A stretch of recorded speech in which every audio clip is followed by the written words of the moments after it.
আমরা বিভিন্ন ক্লাসে ডিগ্রি সংক্রান্ত সমস্ত বিষয়ে আলোচনা করেছি। আমি 1, 2, 3, 4, 5, 6, 7, 8, 9, 10 পরপর ক্লাসগুলি নেব, তোমরা দেখে নেবে। হ্যাঁ, পরপর গিয়ে। ওকে, চলো শুরু করা যাক। এই অন হয়ে গেল। পজিটিভ ডিগ্রি দ্বিতীয় স্টাইলে কি আছে আগে ভালো করে দেখে নাও। পজিটিভ ডিগ্রি 2 নম্বর স্টাইলে কি আছে আগে লিখবো নো আদার। এই নো আদার এটা আগে পার্টটা লিখতে হবে। নো আদার পরে এই যে পার্টটা সিমিলার নাউন, নো আদার বয় হতে পারে, নো আদার ম্যান হতে পারে, নো আদার এনিম্যাল হতে পারে, যা হবে তাই লিখবো। ঠিক আছে, কি করে কি লিখবো এখানে, কি লিখি এখানে লিখবোটা কি, এই যে মূল নাউনটা যে আছে এই নাউন থেকে এখানে লিখবো কিন্তু। ঠিক আছে, কি বললাম? তারপরে লিখবো একটা বিভার্ব, মানে অ্যামিজারের মধ্যে কেউ একজন বসবে এখানে, অ্যামিজার ওয়াজারের মধ্যে। তারপরে অ্যাজ, তারপরে অ্যাডজেক্টিভ পজিটিভ ডিগ্রি বসবে। তারপরে আবার অ্যাজ লিখবো, মানে অ্যাজ দুবার ব্যবহার হবে কিন্তু। তারপরে মূল নাউন। ঠিক আছে, কিরকম বললাম এখানে দেখো, নো আদার, নো আদার, এখানে একটা বয় লাগিয়ে দিলাম, বয় হলো। তাহলে পূর্ণ হয়ে যাচ্ছে তো, দেখ গঠন যা আছে একইভাবে পূর্ণ হয়ে যাচ্ছে কিন্তু। নো আদার বয়, বিভার্ব কি একটা লাগিয়ে দিলাম ইজ, বয় তো একটা, তাহলে ইজ হলো। নো আদার বয় ইজ, তারপরে অ্যাজ লিখে দিলাম অ্যাজ, পজিটিভ ডিগ্রি কি দিলাম একটা, যা গুড বসিয়ে দিলাম good. No other boy is as good, আবার একটা অ্যাজ আছে আবার অ্যাজ লাগিয়ে দিলাম। মূল নাউন রাম ধরে এখানে রামকে বসিয়ে দিলাম। রামের তো সম নাউন বা সিমিলার নাউন তো বয়ই হয়, তাই না? তাহলে no other boy is as good as Ram হলো। কোন ছেলে রামের মতো ভালো নয়।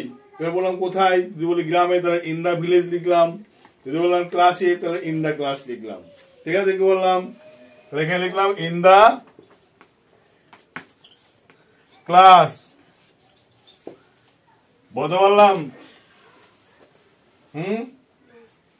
তাহলে নো আদার বয়, এই গঠনটা কিন্তু মাথায় রাখতে হবে। এই গঠন ভুল হয়ে গেলে কিন্তু সব ডিগ্রি ভুল হয়ে যাবে।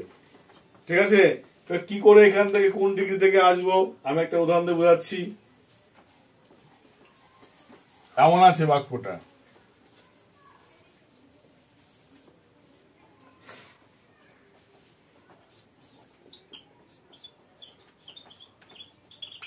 Dipayan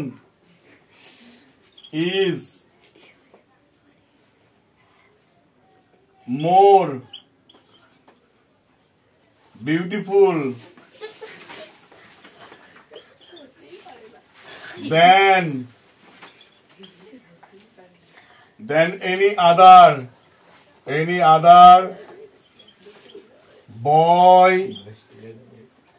in the class. ভালো করে এই জায়গাটাতে কি করে আসলো আমার দেখে কি করে করবো। Dipayan is more beautiful than any other boy in the class. Than any other boy ছিল কিনা? এই দ্যান এনি আদার বয় বাদ দিয়ে এখানে লিখবো নো আদার বয়। কি লিখবো? নো আদার বয়। তা দ্যান এনি আদার বয় বাদ দিয়ে কি লিখবো? নো আদার বয়। তাহলে লিখে দাও নো আদার বয়, নো আদার বয় হলো এটুকু।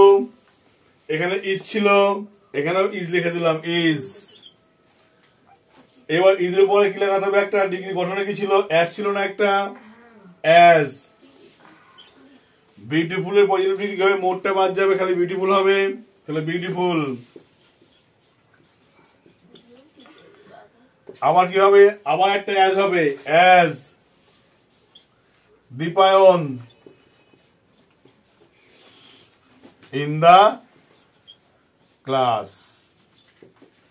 ঠিক আছে, no other boy is as beautiful as Dipayan in the class. No other থাকলে মাথায় রাখতে হবে, দেন এনি আদার থাকলে কি করতে হবে? নো আদার শুরু করতে হবে। তাহলে এখানে নিয়মটা কি শিখলাম আমি এই জায়গাটাই, এখানে আমি লিখে দিচ্ছি নিয়মটা কি করতে হবে।